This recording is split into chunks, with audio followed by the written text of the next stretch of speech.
Hello my dear friends, welcome to my channel. Friends, as you all know that currently I am creating a tutorial series on React.js. So till now we have discussed about various concepts related to React.js, and we have also seen that how we can create a calculator application by using class component and functional component. And in our last video we discussed that how we can create a digital clock application. Now in this particular video we will going to discuss about one of the very important component which we used in almost all the real world application. So the component about which I am talking about is a login form. As you all know that login is must before accessing any application. So in this particular video we will see that how we can create a login form for our application by using React.js. And in this particular video I will also try to answer some of your queries which I have already received through comments. So one of them is how we can highlight a particular field on a click of button. So that also I will answer in this particular video. So let me first demonstrate you. So let us discuss about various scenarios related to login form. So if a user has not provided the value for username and password field and he or she is directly clicking on login button, then here you can see that on a click of login button we are highlighting username and password field, and we are also providing the error message to a user that please enter username and password. And suppose if user has provided the value for username field and he has not provided the value for password field, and when user is clicking on login, then in that case we are highlighting that particular password field and we are showing a message to a user that please enter password. And there might be a case that user has not provided the value for the username field and he has provided the password, then in that case also on a click of login we are authenticating and we are checking if username is provided or not. And in case if username is not provided, then again we are highlighting that username field and providing a valid error message to a user that please enter username. And you might have noticed that as soon as I am providing the value for the particular field, then the field is no more highlighted. So we have also handled this particular case. Now suppose if the user has provided some username and password, and when a user is clicking on login, then in that case we are authenticating the username and password, and if the values provided is invalid, then in that case we are showing an error message to a user that invalid username or password. And now let us discuss about the valid scenario. So if user has provided the username with value as Chetan and with password as Anand, then in that case when we are clicking on login, then we are getting a success message as successful login. In real application, in place of showing the success message here, we navigate the user to the home page of our application. Friends, you might be wondering that what is the logic that is being written to develop this particular login form. So now let us discuss that how we have created this particular login form by using React.js. So friends, this is our Visual Studio tool and we are using this Visual Studio to write and develop our React application. So in our previous video we have already discussed about how we can create our header component and how we can render our header component and any other component by using render method of React DOM. So here in our index.js I am providing a header.js component, and the next component which we have provided is login form. So this particular section is coming from login form component. So let us discuss about our login form. So here I have created a login form and it is a class component, and here I have created an constructor, and inside constructor we have initialized the value for a state object. So here I have initialized four fields, that is username, second one is password, third one is error message, and fourth one is success message.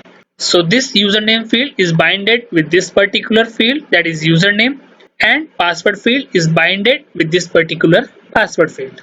Why we have defined these particular fields? So that we can capture or store the values which is provided by user. Now let me take you to the render method of our login form component. So this is a render method, and inside a render method we have used a form element, and inside form element we have defined an input fields. So this particular input field is of type text, and we are using this text type input field for username. So I have provided its ID as username and name as username, and we have used a placeholder and username. So whatever value we have provided for the placeholder, that value we are getting in the background of this particular text field. One thing which you can notice here is that the name field we have provided as username, and this is the same field name which we have provided while initializing our state object. And here we have provided an onChange event. So whenever we are providing any value in a text field, then what is happening? It is calling this particular method.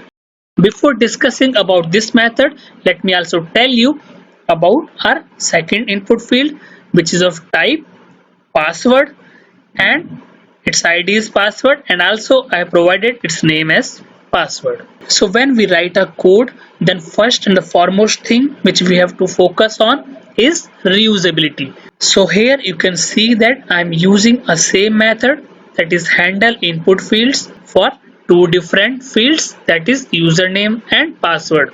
So when we are providing the value in our input field, then what is happening? It is calling this particular method, and in this method what we are doing, we are updating our state object.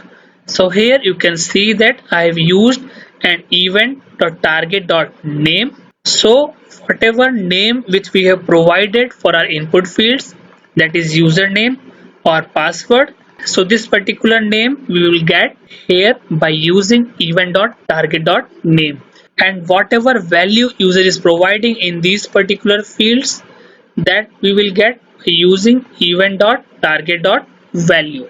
So when we are making any change in our input field, then we are updating our state object. And here I am simply resetting our error message and success message field. So friends, as I have already told you that whenever we write a code, we should focus on reusability and we should write a clean code. So here you can see that I have created one method with name as set properties for fields, and this particular method I am reusing from different methods. So in place of repeating the same code, I have created a method and I am calling it from different places by providing different argument values for our set properties method. So what I am doing inside this method, as soon as I have started typing any value or changing the value for these particular fields, then I am changing the border and color of this particular field. So when we are changing our input fields, I have changed the border color as black and border width as 2 pixels. That is what we have observed, that when we have not provided any value for our password field and when we are clicking on login button, then this particular field is getting highlighted, and currently it is highlighted with red color. And as soon as I have started providing the value in this particular input field, then you can see that its border color is changing to black along with the border width. So this is about our input fields. Now let us discuss about our login button. So here I have created a button which is of type submit, and I have provided its value as login, and this is the button which I am using from code library of Material UI. So what is actually happening? So when we are clicking on this particular login button which is of type submit, then on click of this, it is invoking the onSubmit method of our form element. So this is the method which is getting invoked when we are clicking on that particular login button. But before discussing about the implementation of this submit button, let me first show you that how I am displaying a error message and success message. So here I am simply checking that if my error message field is not empty, then I am showing that error message field from our state object, and if it is empty, then in that case we are checking that if our success message is not empty, then we are displaying our success message, and if success message is also empty, then in that case we are not showing anything on our screen. Now let us discuss about our submit method. So this is the method which is getting called when we are clicking on our login button. So in the first statement, what I have written event.prevent default. And why I am using this particular event? So that I can prevent the default behavior of form element. Let me demonstrate you what will happen if we will not write this particular statement. So friends, this is our login page, and when I'm providing the value for a username and password field, and when I'm clicking on our login button, then here you can see that it has submitted the login form and all our field value is getting reset. So to prevent the default behavior of submit form, we are using this particular statement. Now in our next statement, what we are doing, we are checking if our username field is empty and our password name field is also empty. Then in that case, we are updating the properties of our field.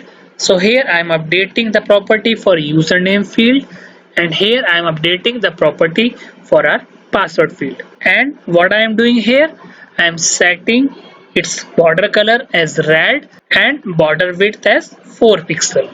That is why when we are not providing any value for these fields and when we are clicking on this login button, then our input fields is highlighting in red color. And here in our next statement, I am updating the value for our error message field as please enter username and password. That is why we are getting this particular error message. Now in our next statement, what we are doing, we are checking our username field, and here we are checking our password field. And if user has not provided the values for these fields, then we are highlighting that particular field and we are showing the respective error message.